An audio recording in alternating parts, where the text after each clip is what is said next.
Wendy Gardner and I've been sewing for most of my life.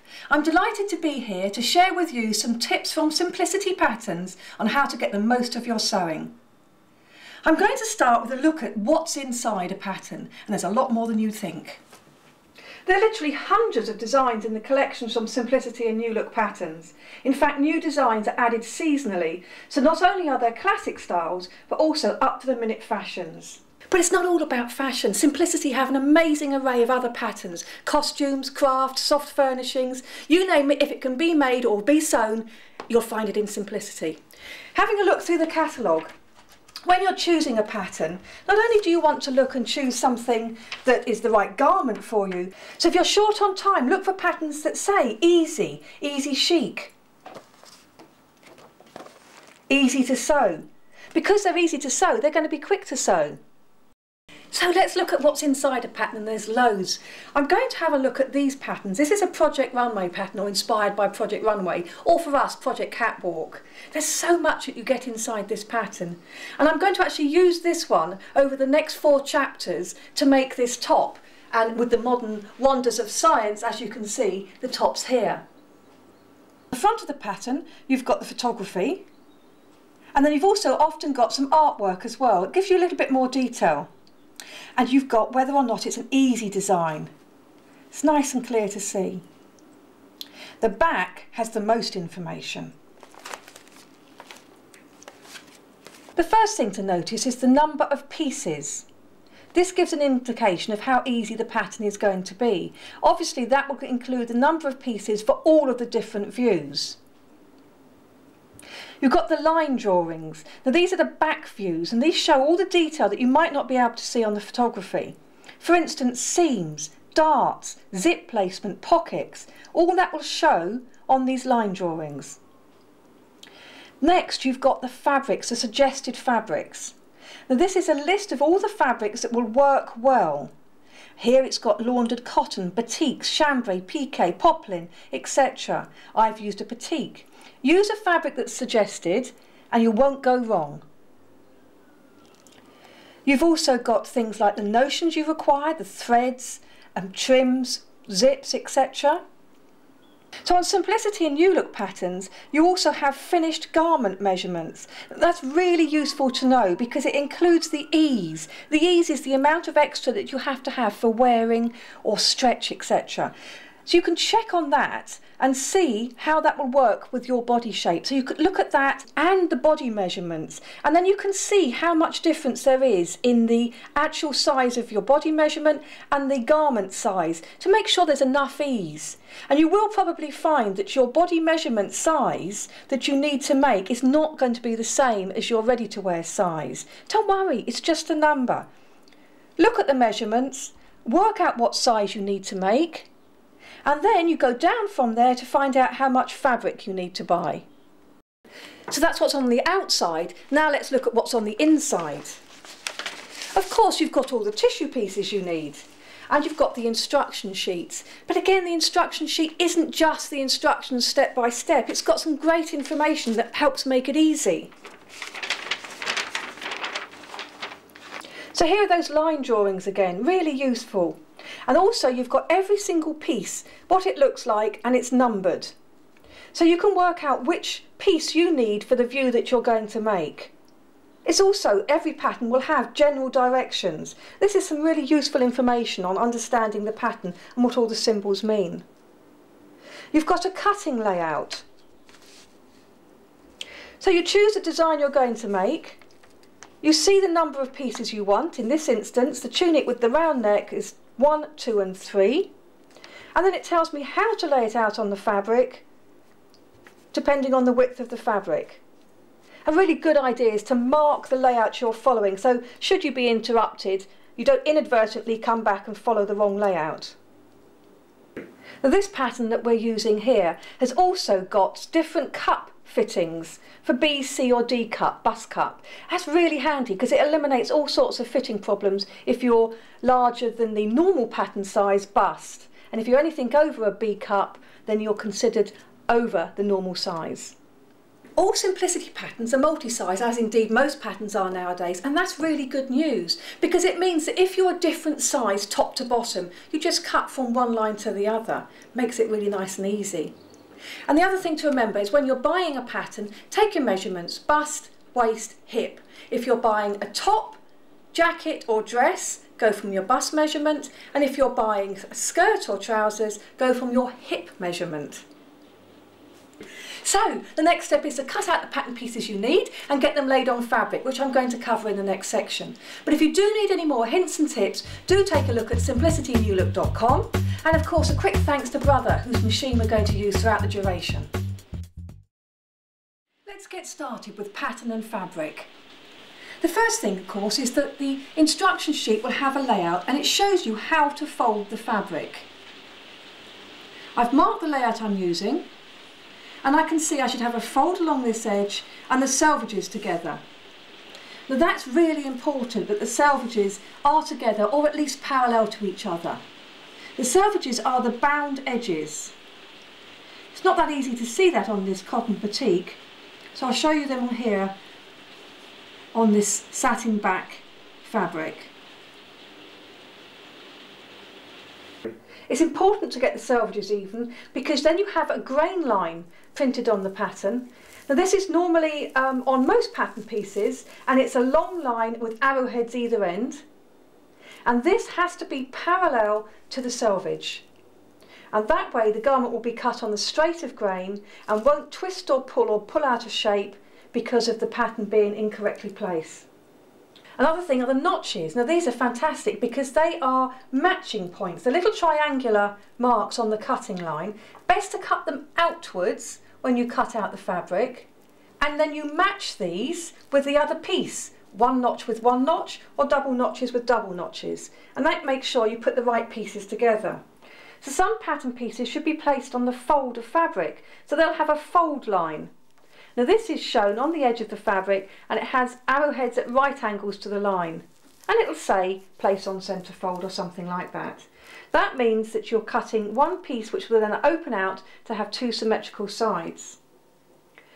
You've also got a lengthening and shortening line. Now this is great because you can actually determine whether or not the garment's going to be the right length before you've cut it out. Measure from your neck down to your waist, here's the waistline mark. And if it's not on your waist, you can lengthen and shorten on the lengthening and shortening line. To lengthen, you cut between the two lines and spread it apart. And of course, to shorten, you fold it up on that line.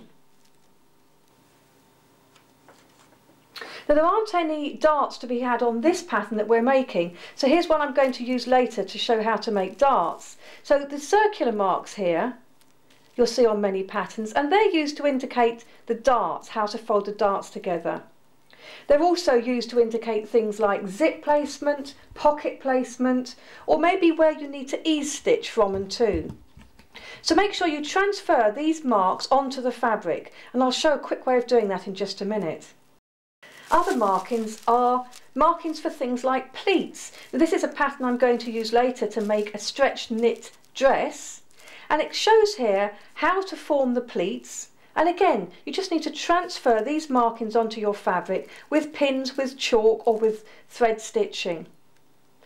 Once you've got the pattern all laid out, double check it against the layout and make sure it's absolutely right, and then cut it out. Make sure you use a nice good quality pair of dressmaking shears, and then you'll be ready to start sewing. So before unpinning your pattern piece, the first thing to do is to transfer any markings that are on the pattern to the fabric. Here we've got the markings, these little circles, so I've cut one out for the size I'm going to make, and then using a chalk pencil I'm going to mark the fabric. Now remember, I'm marking the wrong side of the fabric because I've cut it out with the right sides together. So I've marked that one, there's two sides to this, so I'll put a pin through the middle and then mark the underside as well. And that way, when I'm ready to sew these pieces together, I'll know where to join the marks or top stitch from the marks or whatever those are for. Fold the piece with the tissue in place so that it's handy should I need to refer to it when I'm actually sewing. One last thing, if it's difficult to tell the right from the wrong side of the fabric, a good tip is to always mark the wrong side of every piece so that again, when you come to put it together, you don't inadvertently put the wrong sides together. So just literally mark it with a chalk mark on the back of each piece. Simple as that. Right. So now the fun really starts because we're ready to start sewing. So now we're on to sewing, and sewing successfully. Now, sewing successfully is all about making the right choices, the right choice of fabric for the pattern. And remember, the pattern has what fabrics will work well. Use one of these. Here I've used a cotton batik, and that's what's listed. And when dressmaking, you're bound to need interfacing. Now, interfacing is used to add support and stability to pieces, like facings and things like that. If you're using a fusible interfacing, you cut it using the pattern piece that it tells you in the pattern, but then just trim it so that it will sit just within the seam line. And of course, press it into place using a nice hot iron. And once it's pressed into place, leave it to cool, because that way it will stay firm and be there all the time. If you don't leave it to cool and start handling it, sometimes it works its way off. Okay, now we really are going to get onto the sewing, and the first thing that you have to do with some of the pieces will be stay stitching or ease stitching. Stay stitching is something that you do to prevent it stretching out of shape, and ease stitching is another kind of stitching that you do to ease the piece in to another shape. I'll show you how.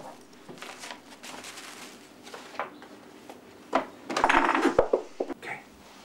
Now, stay stitching is something that you do just inside the seam allowance, and you stitch with a regular stitch length, and it is permanent, it stays there. Now, the reason is, on fabrics that have a curve, like necklines, etc., you'll find that there'll be some stretch in the fabric, and you won't necessarily want this stretch, which is why you stay stitch and prevent it from happening. So I'm literally going to stitch, I'm going to use the edge of the foot as a guide, because that means I'll be inside the seam stitching line, which will be just outside. That's my 15mm stitching line. And just a regular stitch length.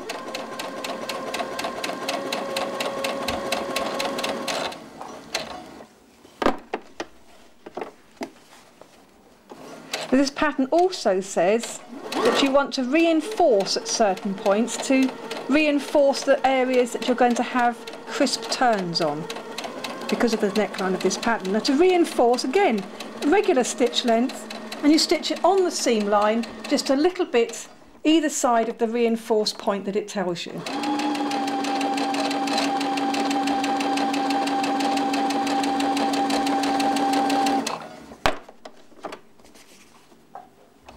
Now, the great thing about modern machines like this one is that you can sew at a speed that's comfortable, and of course when you're going around curves, a slower speed is better.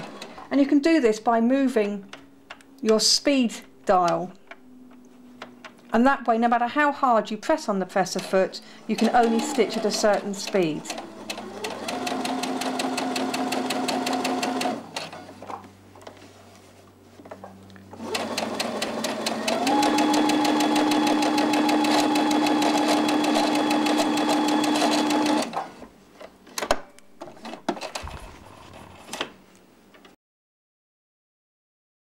Now that's it, that's stay stitched my neck edge, which means that it's now quite stable and it won't pull out of shape as I'm putting the pieces together. The other stitch that I mentioned just now was ease stitching. Now, ease stitching is something that you'll do on a sleeve head, for instance. And again, the reason for doing that is because you're going to fit a curve into the armhole, and you want to make sure it fits. So I'm going to ease stitch from the dot, which I've marked, round to the other one. And to ease stitch, I'm going to use a longer than normal stitch, and again stitch just within the seam allowance, because this stitching will not show, you don't want it to show, and it means that when you pull it up, you can pull up and get little gathers which actually will not show on the seam line because they're just inside. So the first thing for me to do is increase the stitch length to its maximum, and again I'm going to sew just inside the seam allowance, working slowly because I'm working around a curve.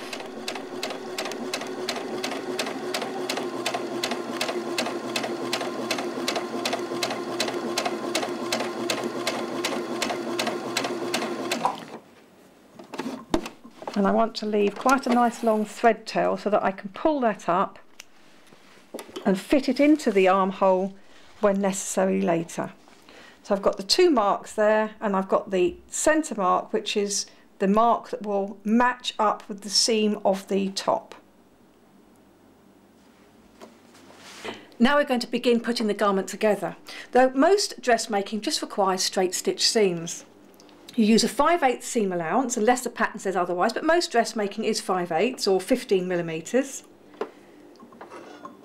Lower the needle and off you go. You go a nice straight stitch.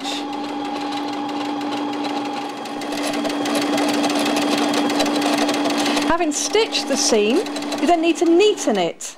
You need to neaten the seam allowances to prevent them from unravelling. Now, to neaten seam allowances easily, I'm going to cut off those thread tails because I don't like them hanging. And I did back stitch there, so it won't unravel. To neaten them, you can either use an overlock stitch or an overcast stitch, or just a zigzag stitch. When you're sewing with something like this, a cotton batik, it's such a fine fabric, you can neaten both seam allowances together. But if you were going to be stitching a thicker fabric, thicker woven jacket fabric, then it's best to press them open and then to stitch them separately. Just neaten each edge separately so that you can press it open and it's not too bulky in the seams. So I'm going to choose my stitch, and I'm just going to go for a very simple zigzag stitch, and to do that on this machine I turn my dial.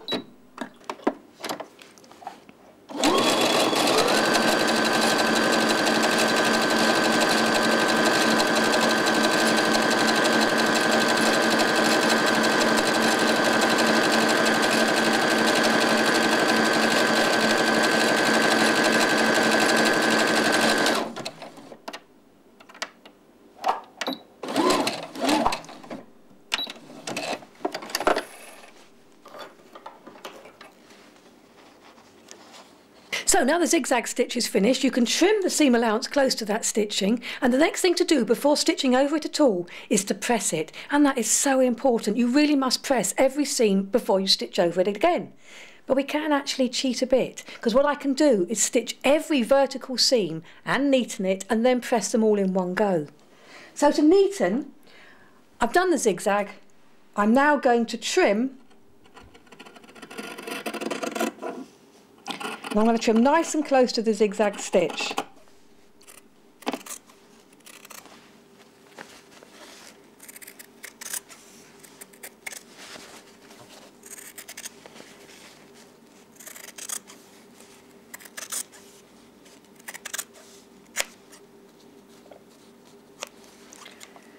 And that's now ready to be pressed. So having stitched all the vertical seams, I'm now ready to add the neck facing, and that's going to involve clipping and notching. So that's in the next section. Now we're going to look at handling curves, corners and clipping and notching. This is what you have to do when you're sewing around a curve and you want to make the fabric lie nice and flat. So I've already mentioned about stay stitching on curved areas, but another way of reinforcing them is to use a special stay stitch tape or edge tape. And as you can see, I've just laid it over the curve and I'm going to press it into place because it's a fusible tape. And I just press it, holding it there for 10 seconds before picking it up and moving the iron along. Now I put this tape all the way around. I don't need to on this, as you see I've already stay stitched it, but this is just to show an example. It's another method of making sure that the curved areas that you don't want to stretch won't do, now they've got a nice supporting tape in place. So now I'm going to show attaching that lovely contrast neck facing, and of course I'm going to be stitching on the curve. So I'm going to stitch slowly. But then when I've stitched it on, I'm going to show how to treat that seam to make sure that when you turn it through, it lays beautifully flat and in position. And because I'm sewing on a curve, I've put in lots and lots of pins. So basically pin basted my facing to my main fabric, right sides together. I could have hand basted it in place, but I like to do things quickly.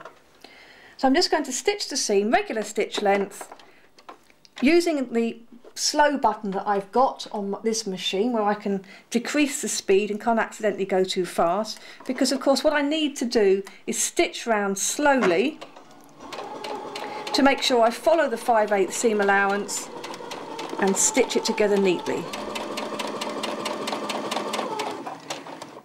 Whilst you can go over pins that are placed at right angles, it's best not